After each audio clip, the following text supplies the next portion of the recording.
Everyone. तो कैसे हो सब? ठीक हो? कैसी हो रही है पढ़ाई वढ़ाई? ठीक चल रही है? तो पिछले लेक्चर में हमने कॉन्टिनेंट्स पढ़ लिए थे कि कितने होते हैं, कहाँ कहाँ होते हैं। रिवाइज कर लिया ना उनको? रिवाइज कर लेना, वरना फिर ये समझ में नहीं आएगा। क्योंकि आज हम पढ़ने वाले हैं ओशियन के बारे में, मतलब पानी में जाएंगे आज हम, वाटर बॉडीज। ठीक है? तो वाटर बॉडीज, इसके अंदर क्या क्या रहेगा?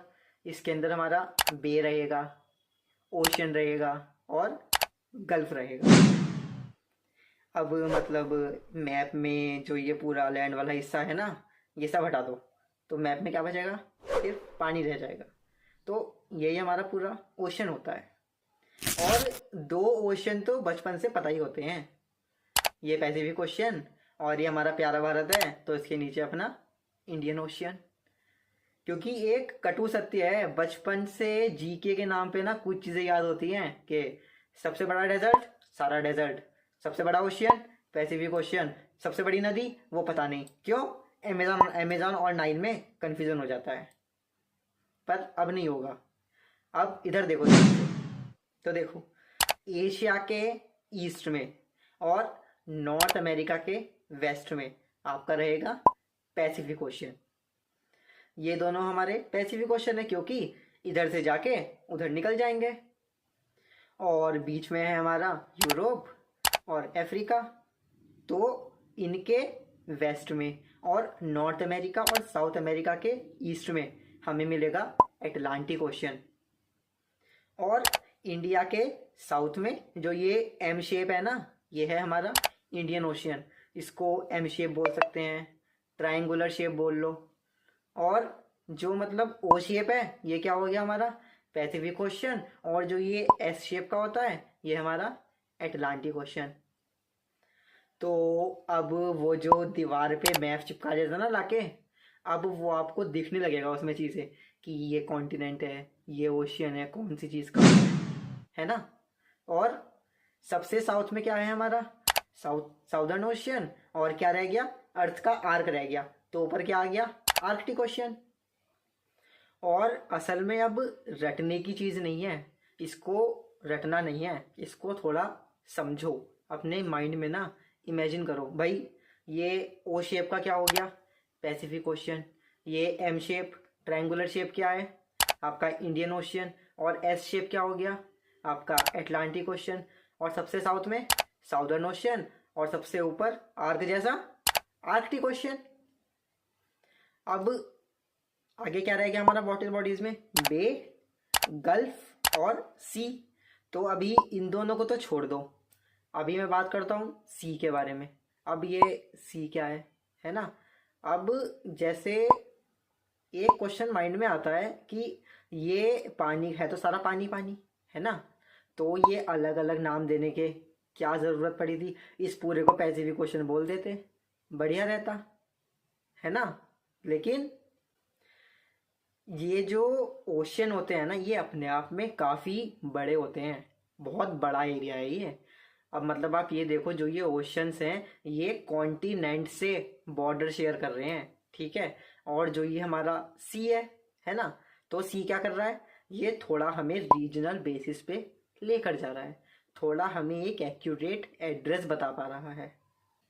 वरना अगर इस पूरे को पैसिफिक क्वेश्चन बोल दिया तो मैंने कहा कि ये वाला वॉल्केनो पैसिफिक क्वेश्चन में फटा है, अब ढूंढ लो पूरे पैसिफिक क्वेश्चन में, पूरा समुद्र छानना पड़ेगा तब जाके वो एक वॉल्केनो को पता चलेगा, है ना।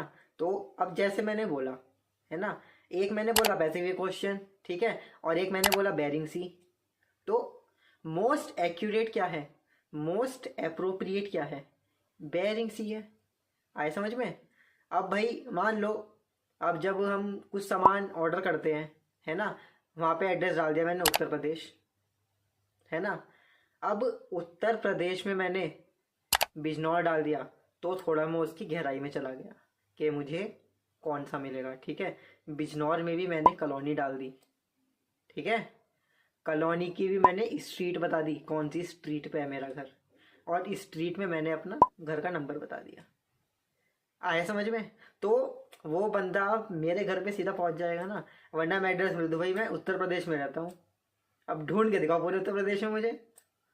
आया समझ में? तो ये अलग अलग नाम देने का रीज़न सिर्फ इतना है कि ताकि हमें एक मोस्ट अप्रोप्रिएट एड्रेस पता लग सके, एक अप्रोप्रिएट लोकेशन पता लग सके कि किस लोकेशन की बात हो रही है। अब आपका नॉर्वेजियन सी है, आपका लैप्टेव सी है, तो ये क्या कर रहे हैं, ये रीजनल एरिया दे रहे हैं हमें, है ना। ये हमें प्रॉपर एड्रेस पर लेके जा रहे हैं, हमें एक छोटा एरिया मिल रहा है लोकेट करने के लिए, या फिर कुछ चीज़ हमें सर्च करनी है। मैंने कहा कि लापतेव सी में ये वाला वॉल्केनो फटा, तो हमें लोकेशन पता है ना कि लापतेव सी कहाँ पर है, यहाँ पर है, तो मैं वहीं पर सर्च करूँगा ना, वरना फिर क्या होगा, पूरा समुद्र का एरिया छानना पड़ जाएगा। आया समझ में?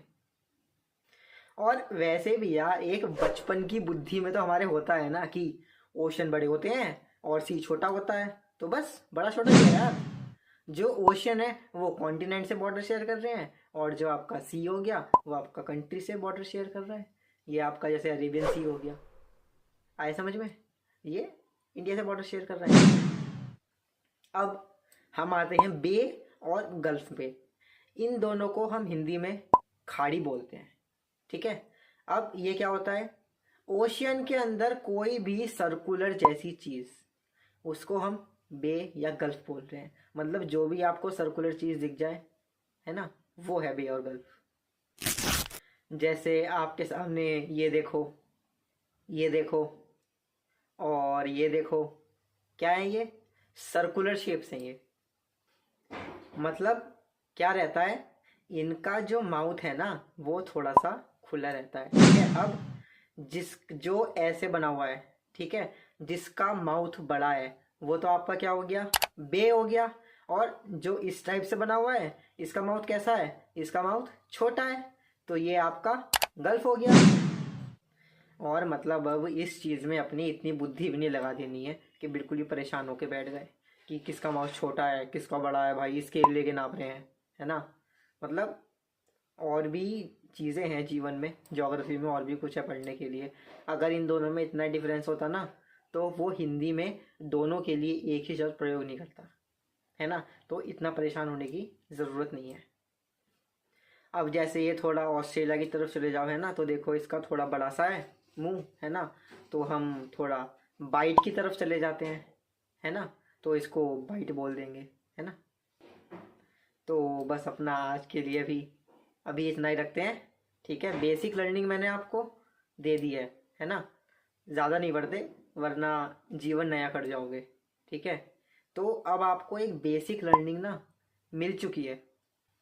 अब इस बेसिक लर्निंग का ये फ़ायदा रहेगा, अब अगर आगे मैं कोई चीज़ बोलूँगा ना या कुछ लाइन लिखूँगा तो वो आपके माइंड में क्रिएट हो जाएगी, आपको इतना सोचना नहीं पड़ेगा, है ना। और जिन बच्चों ने जो आज पहली बार क्लास में आए हैं, मतलब आज ही उद्घाटन करा है, वो ज़रा पीछे की वीडियोस देख लेना, छोटी छोटी वीडियोस हैं, ठीक है, तो आपको चीज़ें क्रिएट हो जाएंगी, है ना। मैं यहाँ पर बेसिक से ना यूपीएससी की पूरी ज्योग्राफी कंप्लीट कराऊंगा, तो ज़्यादा स्ट्रेस नहीं लेना, ठीक है।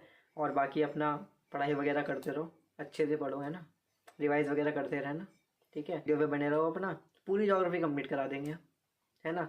बाकी अपना स्टे ट्यून, ध्यान रखो अपना, खाओ पियो, पढ़ाई लिखाई करो, बाय।